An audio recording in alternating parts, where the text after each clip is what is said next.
Hello and welcome to my channel. This video is going to be the reaction to a reaction to a reaction, meaning I am making a reaction video to a reaction that someone else has done, reacting to something else. Let me stop talking in riddles. I'm talking about Tobe and Fat Nwigwe, the heavily criticized Christian power couple who came out this week with a music video addressing some of the criticisms that their relationship got after Twitter and YouTube rediscovered their love story around Thanksgiving of 2021. So Thanksgiving of last year. I always thought it was weird that the rediscovery happened, given that the video had been uploaded for about 4 years. They've been married, I think 6 years now. Or what, they've been together 6 years, something like that, like 5 years. They've been together for a while. The love story's been up for a while. It was nothing new. But for some reason, Thanksgiving of last year, November, whatever, I don't know what it was, people had time. And if you watch the video that I originally created talking about this, I made it shortly after, the video started to go viral around Twitter. And I found out about it, as I find out about most things on TikTok. But if you watch my original video, I'm talking about why it went viral, what people were finding wrong with it, etc., etc. Before I take a moment to review the things I said in that video, I want to talk about and analyze their response.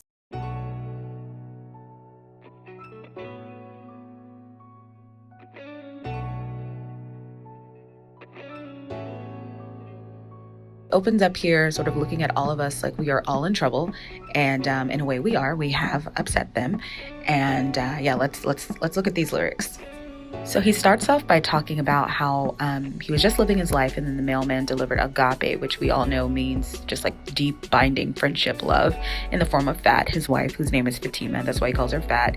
He says at first contact, she was a frivolous entree, which, the audacity. Okay, let's move on. Okay, so then he says, which if you've seen the video, you already know this, they had dissonance, which basically just means they were not in alignment. But her diligence was akin to someone hit with the spirit and forced to lay prostrate. So prostrate is basically a fancy biblical word for you had to go lay down. I don't know if you've seen that TikTok. Anyway, but yeah, basically he says, we did not see eye to eye, but she kept moving like she had a mission. This is probably my favorite part of his opening. He says there was a difference in how I would listen when she told me the intrinsic gems that made me desirable.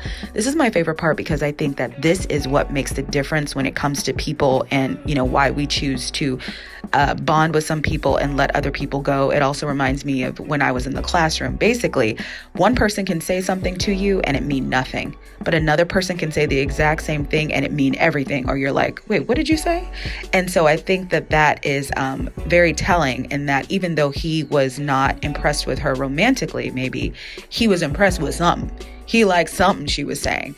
And so, yeah, I like that part, because I think sometimes we waste our words on people that they don't see lasting value in us. It's not that our words aren't worth it. It's that person is not really willing to listen to it coming from us. But when you find the person that wants to listen to you, or that places value on what you have to say, I think that says a lot about your long-standing compatibility and how long you're going to be in that person's life, possibly. But then he says it doesn't matter because it was not mutual. Even though she found those gems in him, he didn't find those in her. Ouch. But around that time, he wasn't kind, but he was always truthful. So this is, to me, it's like when men are like, but I'm logical though. I'm logical. I'm fair. And they forget to be emotional as well and to be kind. But he defends himself here because that's basically what people were upset about when they watched the first video. They were like, why is he so mean? So he's like, it is what it is. That's my personality. That's who I am. But I do it because I'd rather just lose you than be accused of running through you. And as somebody who has been strung along before, I honestly have to say I prefer to be just told to go away. I prefer to be just told kindly, of course, not nicely, of course, but yeah, definitely let me go instead of stringing me along. And then, of course, that is what he did. And he sort of, they clear the air of all the dancers and it's just him, so we can focus on him while he repeats the words that, were heard round the internet and like broke the internet. He did not want her. I told you clear as day. I told her clear as day, I don't want you. He wants to make sure like that moment is felt. He meant that when he said it. But then he says she was like, okay. And she knew her vision and moved with precision. While most people drown waiting, her love and her sound-making decisions built a foundation. There were so many articles, and I wanted to include one in my video where he talks about how much he loves this woman. And I think this video is so important because everything that he says about her, when he talks about himself, he's just very matter of fact. Yeah, I did this stuff. This was me. What do you want to do about it? But when he talks about her, he's consistently like, but she loved me, but she loved me, but she loved me because she is.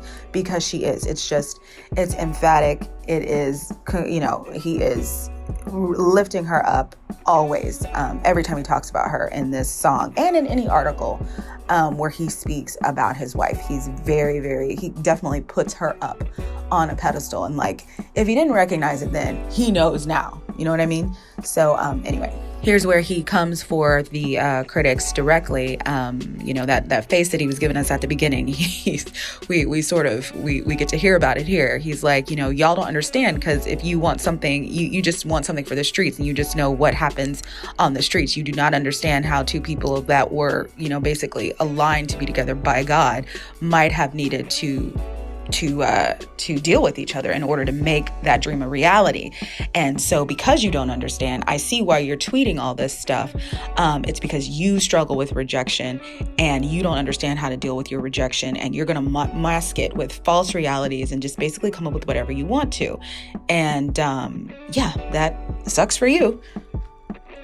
This line is probably my favorite one. How the hell is one offended by someone's genuine experience that don't make or break you doing you? I felt exactly like that whenever my Pretty Privilege video came out, and there were so many people that were like, I dislike this story. I dislike this girl's experience. I dislike it. That was one of my big questions. Like, how are you going to dislike a story from my life? But the thing that people have to understand, especially those of us who share on the internet or who share our experiences, everybody's always looking for something to relate to. It's how human beings survive. The way we construct our reality is 100% based on the realities that mirror us. And so when we see something happen like this, we're naturally going to say, ooh, how does that reflect on my personal reality? So even if it's his experience, people are going to take that and they're going to compare it to their own reality as a way of helping construct their view of the world. And so it shouldn't matter, but it does matter. I hope that makes sense. And then she comes in here at the end and she basically says, hey, if you were hurt by our story, then that is more of a reflection of you than it is of us. And if you saw something in it that you saw was malicious or nefarious or whatever, it's probably because you're walking around with a lot of pain. You need to go to therapy. And that is my analysis of this song. So in my opinion, the response was beautifully done. Of course, it's going to be aesthetically pleasing. They do not play when it comes to that mint and like nature and white inspired aesthetic. They do not play. I love, love, love the addition of the lyrical dancers. And, I don't have any dance vocabulary. What am I saying? I love the dancers. And then I love the lyrics that I just mentioned in the voiceover. It was very eloquent. It was very introspective. It was very well done. So I wanted to make this video because I was a part of the criticism that they were receiving. Even though my video was different, which the girlies did not like, and I'm going to get into that in a couple seconds, I was a part of it. I did speak up on what I saw. I did have a complaint or two. So I wanted to make this video as a way of wrapping up my analysis of this situation. Even though I do also want to stress this, it is really none of my business and it's none of the internet's business. I mean, it's our business because I guess it was shared with us, but it's not our business to this extent. Like it does, at the end of the day, it doesn't matter what any of us think about them. They're going to have a relationship regardless. So I just want to stress that. I know how self-important it is to even get on YouTube and be like, I saw this and I didn't like it, even though you're not actually in the relationship. Like, I get that, but I digress. Moving on. So going back to what I said in my original video, my original point still stands. The first point that I made that people actually didn't like was that I didn't think that they epitomized what is known in the Black community, especially as struggle love. I made it clear that I don't know them. I made it clear I realized you can't tell everything about somebody from a YouTube clip, especially a YouTube clip that was recorded 4 years in the past. And above all, I made it clear that when I look at her, specifically her, and she's who I'm concentrating on in this situation because she is a Black woman like me. So I think that most of us do that. We look at situations and we try and find a perspective that might match our relative reality, right? So I looked at her and I look at her life and I look at what she's been able to accomplish with and through him, as far as like becoming a wife, becoming a mother, becoming a full-time artist, big things, right? And I say she is living her manifestation out loud. And I was inspired by that. I say that in my video. I was inspired because, you know, a lot of us are told that that's going to be the reality of our adult life. And it doesn't happen. We have a hope. We have a hope. We have an idea. We have a desire, but it doesn't get fulfilled. And I'm old enough now to be able to really accept that reality. Like, man, you know, that just doesn't come through for some people. And it came through for her. And I love to see that. And so those are the things I said in my video. People did not like that. If you look at my comment section, you can see people. I think one person was like, if I had a daughter, I would never tell her to aspire to something like this. Someone else was like, I understand wanting to see things manifested, but a lot of people didn't want to focus on maybe a positive of this situation. They wanted to focus on what they saw that was negative. So what was so negative? Again, and I say this in my previous video too, we did not like the way he was talking to her.